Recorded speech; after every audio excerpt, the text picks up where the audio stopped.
I'm here to present SB 559, the State Water Resiliency Act. Last session, I introduced a bill of the same number that requested funding to restore the carrying capacity of the Frank Kern Canal. That bill was ultimately vetoed by the governor, but started a larger conversation about the need to repair much-needed infrastructure that can better prepare us for our water needs in drought and non-drought years. This conversation was championed on the federal level by Senator Feinstein's office and Congressman Costa's office. They continued to lead this conversation today with a federal ask that mirrors the ask I bring before you, to lay out a plan for fully funding canal conveyance repairs on the California Aqueduct, the Delta Mendota Canal, the San Luis Canal, and the Frank Kern Canal. I'd like to begin by telling you about a small town in my district, the community of Tiviston. Today, Tiviston has been without water for 21 days. Tiviston is a town of 700 people that relies on water from the canals to recharge its groundwater aquifers.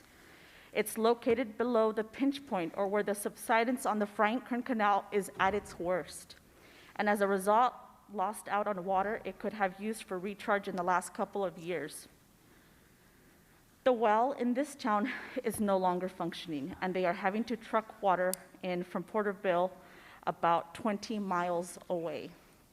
For 21 days, people in this town have not had water for their swamp coolers to provide relief from the blistering summer heat that we have recently here in Sacramento and in the Central Valley and really across the entire state have seen.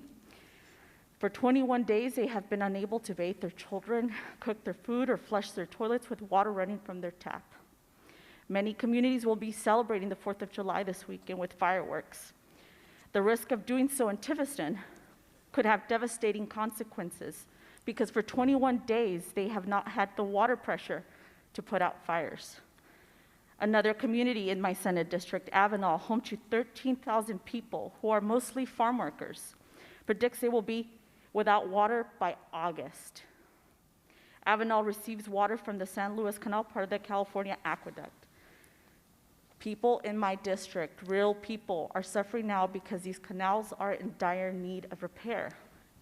Investing in these canals won't help them today, but to do that, we would have to had invested years ago.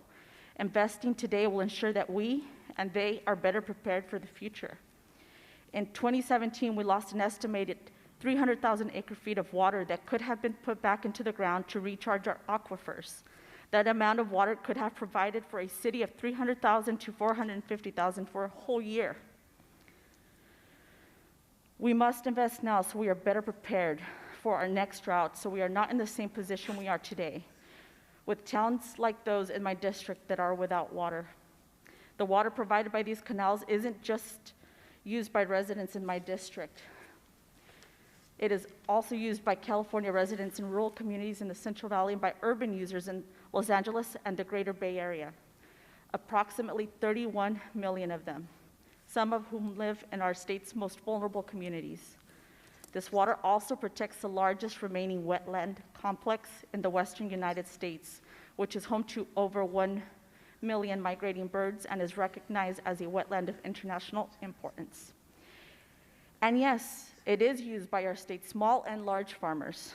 These farmers contribute about $50 billion to the state's economy collectively and provide thousands of jobs for our farm workers. But this isn't just a financial investment, it is an investment in our food security. California farms not only feed our constituents, they feed the nation. SB 559 provides us the opportunity not only to plan for our future, but to protect it as well. The bill lays out a plan to fully fund the canal repairs at $785 million over the course of 10 years, repairs that will provide a net benefit to the entire state.